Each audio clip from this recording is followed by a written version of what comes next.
বর্তমানে toothpaste, soybean সহ বিভিন্ন নিত্য প্রয়োজনীয় পণ্যে মাইক্রোপ্লাস্টিক পাওয়া গেছে। এই মাইক্রোপ্লাস্টিকগুলোর কারণে ক্যান্সারের ঝুঁকি রয়েছে, জনজীবন বিপন্ন হচ্ছে।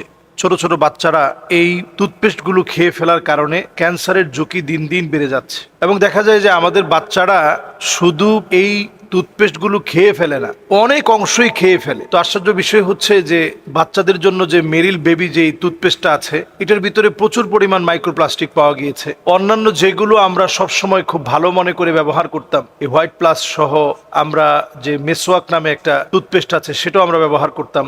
ক্লোজ আপের অনেকগুলো ভেরিয়েন্ট আছে যেগুলো আমরা ব্যবহার করতাম। এই সবগুলোর ভিতরেই প্রায় মাইক্রোপ্লাস্টিক পাওয়া গিয়েছে, অল্প কয়েকটা ছাড়া। এবং একই প্রোডাক্টের বিভিন্ন ভেরিয়েন্টে অনেক সময় কোনোটাতে পাওয়া গিয়েছে, কতগুলোতে আবার পাওয়া যায়। 8টা টুথপেস্ট প্রোডাক্টের মধ্যে মাইক্রোপ্লাস্টিকটা পাওয়া যায় নাই, অন্যগুলোর মধ্যে পাওয়া গিয়েছে। তো এই যে একটা বিপজ্জনক অবস্থা, এখন এই বিপজ্জনক অবস্থায় আসলে আমাদের নবী করিম সাল্লাল্লাহু আলাইহি সাল্লামের সেই সুন্নার দিকেই ফিরে আসা আমাদের উচিত। 5 ওয়াক্ত নামাজের সময় আপনি ওযুটার সময় যদি আপনি একটু মিসওয়াক করেন, 70 গুণ নামাজের সওয়াব বৃদ্ধি পাওয়ার জন্য এই আমলটাই যথেষ্ট।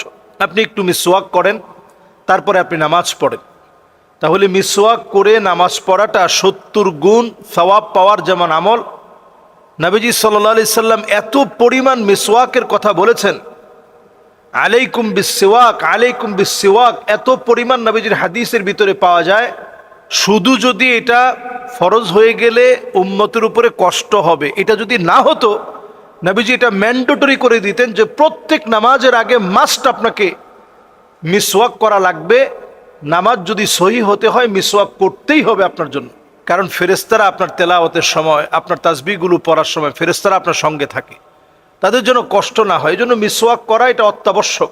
এবং মিসওয়াকটা নবী করিম সাল্লাল্লাহু আলাইহি সাল্লামের কাছে এত বেশি প্রিয় ছিল, ইন্তেকালের আগ মুহূর্তে নবীজি সাল্লাল্লাহু আলাইহি সাল্লাম আম্মাজানের ভাই যখন মিসওয়াক নিয়ে আসছেন, নবীজি অপলক দৃষ্টিতে তাকিয়েছিলেন। আম্মাজান আয়েশা বলেন, চিবানোর শক্তি তখন নবীজির মুখের মধ্যে তখন চিবানোর শক্তিটা ছিল না, যে দাঁত দিয়ে চিবাবে সেই শক্তিটা নবীজির কাছে তখন নাই। নবীজি ফেল করে তাকিয়ে আছে মিসওয়াকের দিকে। আম্মাজান এই মিসওয়াকটা চিবিয়ে দিয়েছেন। ওই চিবিয়ে দেওয়া মিসওয়াক দিয়ে নবী করিম সাল্লাল্লাহু আলাইহি সাল্লাম তিনি মিসওয়াক করেছেন। এই জন্য মিসওয়াক এটি মুসলমানদের সিলাহুল মুমিন, এটা মুমিনদের অস্ত্র। এটা যেন সব সময় আমরা আমাদের সঙ্গে রাখি। মিসওয়াককে যেন আমরা আমাদের বন্ধু বানাতে পারি।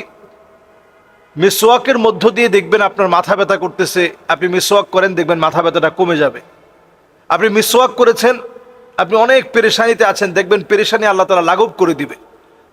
তাবুকের প্রান্তে মুসলমানদের সংখ্যা যাই ছিল, প্রচণ্ড ক্ষুধার্ত, সেই ক্ষুধা নিবারণের জন্য মুসলমানরা বারবার ধরে মিসওয়াক করতেছিল।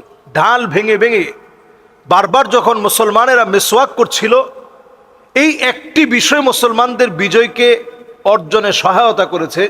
তারা দেখেই ভীত সন্ত্রস্ত হয়েছে যে মুসলমানেরা এইভাবে বারবার দাঁত ধার দিচ্ছে, তারা যে কোনো মুহূর্তে আমাদের উপর আক্রমণ করতে পারে।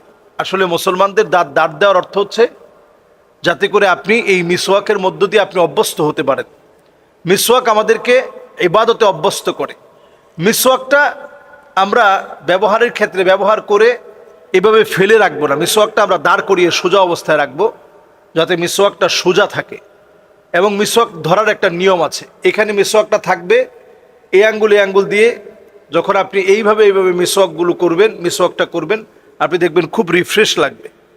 এতে করে ক্যান্সারের ঝুঁকি সহ এখন যে মাইক্রোপ্লাস্টিকের যে ভয়াবহ একটা আতঙ্ক আমাদের মধ্যে বিরাজ করছে, আবার আমরা যদি সুন্নাহর দিকে ফিরে আসি, তাহলে এই আতঙ্ক থেকে আমরা যেমন বাঁচব, আমরা নানা রকমের অসুস্থতা, নানা রকমের দুশ্চিন্তা, ক্যান্সারের মতো ঝুঁকি, এগুলো থেকে আল্লাহ তাআলা আমাদেরকে হেফাজত করবে। আল্লাহ তাআলা আমাদেরকে সুন্নাহ মেনে আমল করার তৌফিক দান করুক।